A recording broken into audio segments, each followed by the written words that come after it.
Welcome to the Three Ranger Bros audio library. The home to audio dramas created by the Three Ranger Bros themselves. Here they have built stories as a team, coming together with their storytelling ability and creating new tales and adventures for you guys to listen to. These stories have been worked on by the Three Bros, and here we have a channel dedicated to them. All the stories in this channel have been worked on by all three bros. Each story is crafted. Then they make their own unique original characters, which they will do the voices of. They explore many different fandoms and give unique takes and ideas within their favorite fictional worlds. And best of all, they have created this channel to invite you, the listener, to join them. Marvel's Future X-Men. Chapter 1. The School for Gifted Youngsters. Xavier's School for Gifted Youngsters. Professor Xavier sat before four of his main X-Men: Gambit, Rogue, Nightcrawler, and Beast. The rest of the X-Men were in the middle of a very important meeting with the Inhumans. Xavier would have gone to the meeting himself, but Cyclops had protested just in case there was an attack, and he was the head of the school after all, with new students about to arrive. They would be arriving over the course of the week, and this meeting could go on for days. Luckily for them, Jean Grey went along with them, allowing mental communications between Professor Xavier and Jean Grey for whenever needed. Alright, Professor. I believe everything is ready for the new students. Gambit told him. Thank you. I am happy with how fast we managed to get prepared, even though we are missing most of us. Xavier said. Are we still sure we want to rope in 3 students to a new X-Men problem? Rogue asked the Professor. The future X-Men project is set, so if the world has another crisis and the X-Men are called to action, the world itself is not left defenseless. On the similar scale, this is just a test. A practice run, if you will. Xavier explained. On that note, the future X-Men program is ready to go, with their new suits ready for testing, Beast announced. Thank you, Hank. And on that note, our first 3 new students are here. Xavier stated as his mind rang with the thoughts of the 3 newcomers entering the school lobby. The first student had dubbed himself Mimikyu, who had the unique power to replicate the power of any mutant within range. The stronger the mutant, the more focus he would need to replicate the power. The mimicry was possible due to his ability to tap into the essence of the mutants around him. His hair was short, messy, and black, and his outfit matched, with a short-sleeved top and trousers and an unzipped jacket with fingerless glove, to match the fake persona he showed to hide his true self. The second student went by the name Gatorhide. His mutation changed his entire body. His skin was now green and scaly-like that of an alligator. His teeth were razor sharp and his nails pointed into claws. His skin also became incredibly tough and durable. His mutation removed his hair, but increased his strength, speed, healing capabilities, and he also gained the ability to breathe underwater. His body had become a carbon copy of that of an alligator. Even his eyes were now yellow and mirrored that of the reptile. He wore torn trousers and a brown top with a leather jacket over it, as the fabric often fell victim to his claws. The third and final student went by the name Aliado, a mutant who had the power to summon astral construct projections. These could take the form of a samurai or military soldier, and other things. He also had vivid dreams of people he was summoning. The astral constructs were sky blue in colour, and didn't reveal much detail in the beings, like their eye colour for example. It was clear what the person was, but no personality shone through. He could only summon one construct being at a time, and when he did so, his body emanated the same sky blue aura that the constructs had, which would ripple off of his body. Aliado wore jeans, a black top, and a denim jacket, with a cap which he would wear backwards, which pushed his blonde hair out of his brown eyes. The 3 students all stood there feeling slightly awkward about themselves. They had all received an invitation to join the school. The letter stated that to make it easier on the lack of teachers and the new students, they would be put into small groups for newcomers for each day of arriving new students, allowing the current new students to feel more welcome and to get to know the teachers and to learn the surrounding grounds and the building. Professor Xavier strolled in with Rogue, Nightcrawler, and Gambit following suit.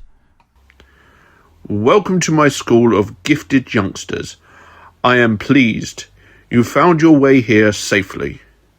Xavier told them. None of the students replied, just looked at each other rather awkwardly. I think they share, no? Nightcrawler stated. Maybe. Hey, Sugars, call me Rogue. And who might you be? Rogue said to them. Call me Mimikyu. Sorry, just not used to being in such a nice place, I guess. Mimikyu said quietly. It beats the sewers. Gatehide said as he scanned the lobby. Then he made eye contact with Xavier and suddenly he heard the professor's voice in his head. These are trying times, and you and I understand that. But please be assured, you are safe here, and I promise no harm will come to you while you are under my roof. Xavier's voice echoed. Gatehide took a deep breath and nodded at the professor. Call me Gatorhide. Thanks for having me. Gatehide said, now with a bit more confidence. Aliado, thanks for having me. Aliado nodded. Look, it's a little tense in here, no? So how about some training? Loosen everyone up. Gambit suggested. Normally, I would say no, but as half our staff is not here at the moment, you three are our only students. I don't see the issue, but please, Remy, take it outside. Xavier stated while shaking his head, memories of previous events where Gambit had accidentally blown up one form of a room in the school reoccurred in his mind. I would like to join in, Nightcrawler grinned. Furball, you took the words right out of my mouth. Rogue said as she slammed her fist into her palm. The three new students looked at their new teachers, then at each other with an excitement look, but with a slight worry mingled within. The three new students stood on a large plain courtyard, usually used to play sports or to hang out on for students during their relaxation time. Professor Xavier sat on the sideline as his first edition of students battled and sparred with his new wave of students. Play nicely, you three. We don't need to scare off the newcomers 5 minutes after they've arrived. Xavier told them in his mind. Just try to hit us. Gambit ordered. Gambit gave a cheeky grin, then he threw 3 playing cards. They were all glowing with kinetic energy. Nightcrawler disappeared in a puff of smoke, and Rogue took flight. Gatehide scurried across the ground on all fours like an alligator, dodging the kinetic charge projectiles. He then jumped up into the air and slashed at Gambit with his claws, but he jumped back and managed to dodge the attack. He then pulled out his bow staff, and with a quick swing he smacked Gatehide out of the air. The reptilian-looking creature crashed into the ground, dart exploding into the air due to the impact. Mimikyu watched Rogue in the air as his pupils constricted as he focused on Rogue's essence. He then was able to launch himself into the sky and fly into the air and fly straight at her. He swung his fist, but Rogue caught it. Then she swung her fist, and with all of her strength she punched him in the face, smacking the copycat back down to the ground. Nightcrawler appeared in front of Aliado. In a puff of smoke he grinned at the newcomer, then disappeared once again. Aliado closed his eyes and his body emanated the aura. Suddenly an astral projecting construct of a samurai formed before him. The samurai took his stance with his sword ready to strike. Nightcrawler appeared before the samurai, and the samurai took a swing, but Nightcrawler disappeared in a puff of smoke once again, the samurai's sword cutting through the smoke that he left behind. The Nightcrawler appeared behind Aliado and kicked him in the back, knocking him off his feet, breaking his concentration, and the samurai construct faded away as Aliado collided with the dirt. That was too easy. Gambit chuckled. Remy, be nice. They knew and all. Rogue snapped as she landed on the ground. The 3 new students all stood and dusted themselves off. They grouped up as Xavier rolled in front of them. I hope this little experience has taught you something. Yes, this school will help you learn, adapt, and increase your abilities to use your powers, but it will also teach you teamwork. You have to learn to be a team. As mutants, we are always being pressured and discriminated. The best way to maneuver around the world between the humans, the heroes, the villains, and now the Inhumans is together. And as your professor, my job is to wait. Xavier stopped as he raised 2 fingers, silencing everyone. His mind became filled with images, voices, whispers and screams. His eyes widened in shock. Then suddenly he strolled away, leaving the 3 new students there. The 3 X-Men looked at each other rather confused. Rogue and Gambit bolted after him. Stay here. We shall be back in a moment, Nightcrawler told the newcomers. Then he teleported away, chasing after them. So, now what? We are just gonna stand here? Gatorhide hissed. Maybe the professor has a point. We should start working as a team. Mimikyu stated. We don't even know each other, Aliado replied. Okay, straight off the bat, one thing no one knows. Let's be honest and raw here. Let's learn to trust each other. Mimikyu suggested. The 3 boys went deadly silent, not knowing what to say, or how deep they should drag the other 2 into their own true selves. My actual name is Arlen, and I am with the Morlocks. And I have in the past been involved with sending specific messages in big dramatic ways. To show the humans that the sewer mutants, we are people too. I have once or twice been labeled terrorist, which is stupid, I guess. Gatorhide admitted. My name is Ellis, and 2 years ago I ran away. I took a plane to England, where the police used my abilities to feel the essence of mutants, to find mutants in hiding, where they were arrested for no reason. After a year of it, I came back home. I couldn't handle it anymore. Mimikyu said. Well, as we're all sharing, my name is Harvey. A couple weeks into my powers developing, my stepfather would get drunk and get violent with my mother. One day I witnessed him shoving her into the china cabinet. China and glass shattered everywhere, including my mother's shoulder getting fucked up in the process. That night, in my sleep, I manifested one of my aura constructs and I stabbed my stepfather. He bled out pretty bad and is still in a coma to this day, Aliado explained. The 3 boys stood there as the wind blew gently around them.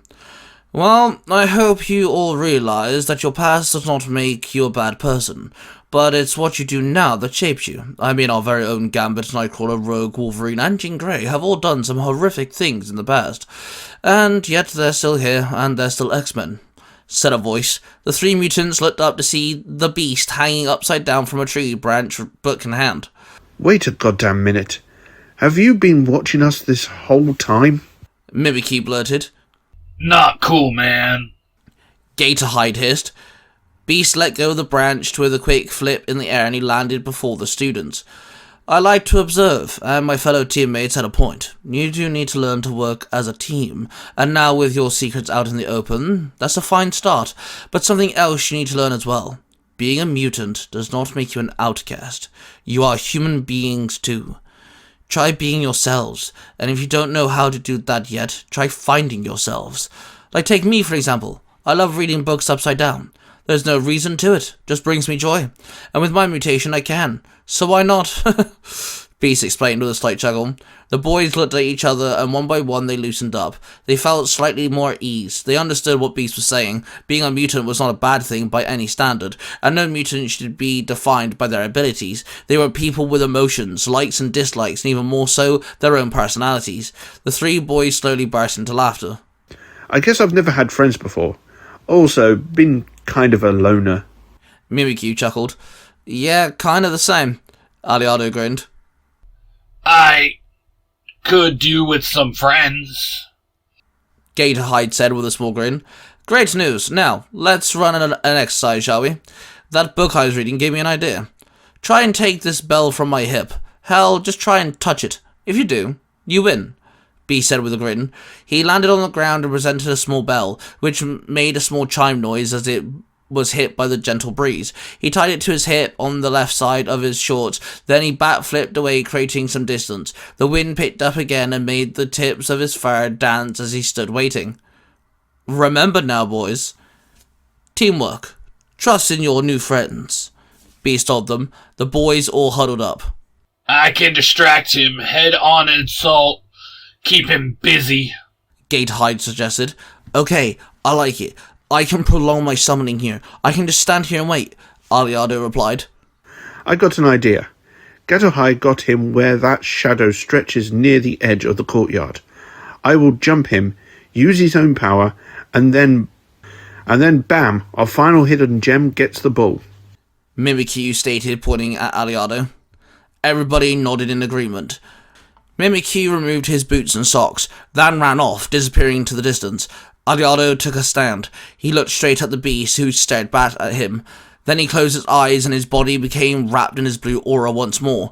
Gatehide scurried across the ground on all fours once again. He then learned from his scrap with Gambit not to launch into the air straight away. He then swept his legs across the ground and Beast used his hands as feet and swayed backwards, dodging the attack.